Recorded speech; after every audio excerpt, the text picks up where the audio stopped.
ابوك توفى.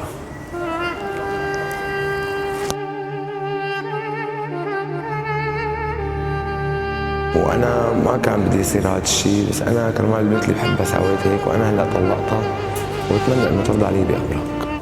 في خلاف بيني وبين اهلي. عن شو الخلاف؟ انه خلاف بيني وبين ابي على صبيه انا بحبها، واستمريت معها 3-4 سنين وحبينا بعض وبدي اياها، وابي رافض هاي الفكره. ليش رافض؟ انه الصبيه اكبر مني بصراحه. هو رفض لأنه الصبية أكبر منه. شو اللي صار؟ اللي صار انه انا حبيتها لهي البنت وحبتني، وضلينا انا وياها بحدود ال4 سنين، وانا قلت له لابي كذا مره يعني انه طلب لنا اياها وبدي اياها انا للبنت وهيك، ورافض الفكره انه البنت اكبر مني، وحتى ابعت له عالم يعني وحاول انه يحاكوه اهلي وكذا. ما جاب أي نتيجة، كان رافض فكرة تماما. رافض فكره الزواج كلها. وبعدين صار مشاكل، كثرت المشاكل بيني وبينه، وكبرت القصة كثير يعني لدرجة اني انا تقلعت من البيت بسبب الصبية اللي بحبها. تركت البيت بسبب الصبية؟ ضليت برات البيت تقريبا سنة، وقلعني من البيت وغضب علي يعني، وبعت له عالم كثير، حاولت اني صالحه ما بده. حاولت تصالحه وما رضي. شو صار بينك وبين الصبية بعدين؟ تركتها ولا كملت؟ لا، انا بعد السنة، بعد ما طلعت من البيت بسنة، انا خطبت الصبية وتجوزنا بدون علم اهلي. بيجوا جماعة بيدقوا لأمي بيقولوا لها إنه ابنك خطب فلانة البنت اللي بيحبها، وأمي خبرت أبي وكل ماله يعني عصب مني. شو كان موقف أبوك وأمك؟ موقفه إنه ما بدي يعني، وطردني من البيت وخلص ولا كأنه عنده ولد يعني. وأمي وأهلي يعني كتير كتير مبسوطين، بس أبي رافض الفكرة تماما. حضرتك وحيد؟ لا، عندي إخوة. الله يخليكم لبعض يا رب. الله يسلمك. بعد ما دري هو تقبل الفكرة بعد ما صارت المشاكل بينك وبينه، لبعدين تقبل الفكرة ولا ضل رافض؟ لا، ما لحق يتقبل الفكرة، أبي توفى. توفى، الله يرحمه يا رب. تعيش وترحمي. أبي أنا قبل بالنهار، قبل ما يتوفى بنهار، رحت لعنده على البيت، قلت خلص، بعت عالم وبعت قرايبيني وبعت أمهات رفقاتي ورفقاتي وما كان يقتنع. قلت خلص أنا لازم أروح بذات نفسي واستسمحه، ونزلت بوست رجليه وقلت إنه خلص لازم يسامحني وصفحة ونطوية يعني إنه حاجة. يعني ضليت سنة و8 شهور برات البيت، وفتت، وبالفعل فتحت الباب وفتت لجوا، بوست رجليه ووست ايديه، ومشان الله يا ابي سامحني.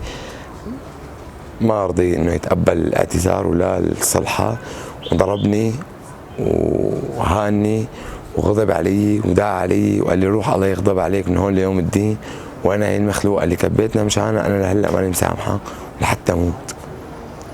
وانا طلعت من البيت تقليعه يعني، كنت كثير مقهور. كانت ردة فعله كتير قاسية. ايه كثير كثير يعني، وابي من النوع انه عصبي كثير، وخلص شيء اللي ما بده اياه خلص ما بده اياه. وطلعت من البيت دمعتي بعيني ومقهور يعني انه انا ابي هيك يعني يعاملني مشان الصبيه اللي بحبها. قلت خلص انه انا لازم اعيش لحالي يعني. وثاني يوم رحت ضليت مع زوجتي. ثاني يوم بيجيني اتصال من امي انه ابوك توفى. ابوك توفى.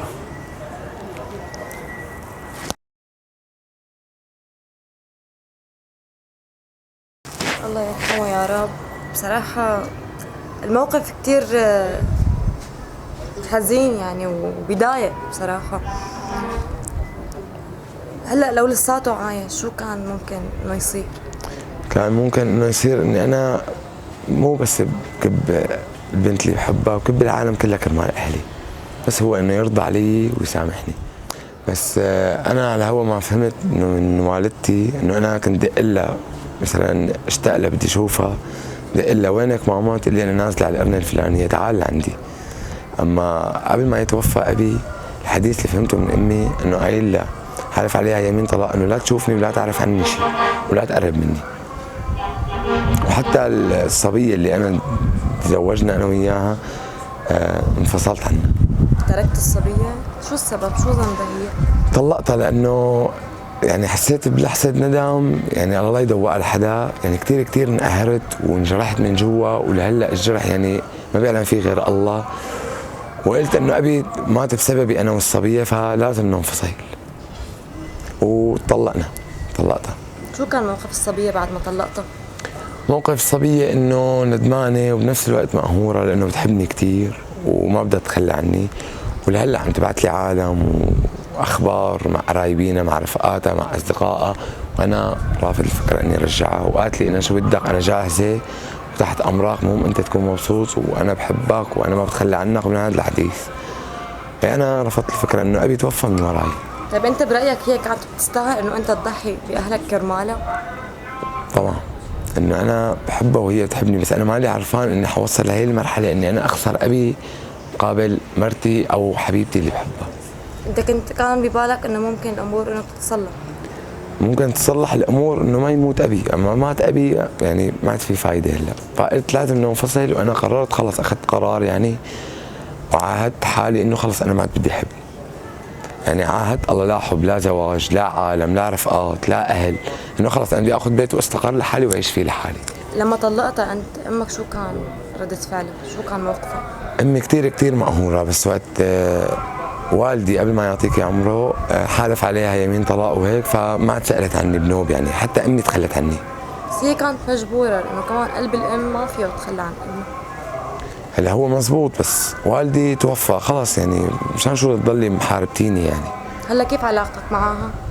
ما في علاقه، ما بعرف عنها شيء، بدي اقول لها ما بترد علي. هلا هي اكيد بفتره غضب وحزن، انه هي بالنهايه خسرت ابنها وخسرت زوجها، فطبيعي تكون ردة فعلها شوي قاسية وتصرف هيك شي. بس أكيد هي لقدام هتراجع بينه وبين حاله لما تعرف إنه أنت تركت الصبية اللي بتحبها كرمال الشي اللي صار. هترجعوا مثل ما كنتوا وأحسن إن شاء الله. أكيد ما في أم بتتخلى عن ابنها لو شو ما صار. هلا هذا الحديث مزبوط، بس طول الخلاف يعني سنة سنتين مو أكثر من هيك. صار لي أنا تقريبا 3 سنين ما بعرف شيء عن أمي ولا محاكيتني. الله يهدي بالك يا رب. بس بدي اطلب منك طلب، انه شو بتوجه رسالة للصبية اللي بتحبها؟ رسالة انه بتمنى انه تسامحني والله يبعث لها شاب احسن مني. بتمنى انه ما حدا يخسر اهله كرمال حدا، اهله فوق كل شيء، وما حدا بيعود ربع صرماية اهله. الخسارة كتير قاسية، وخاصة شعور الفقدان كتير شعور بشع وصعب.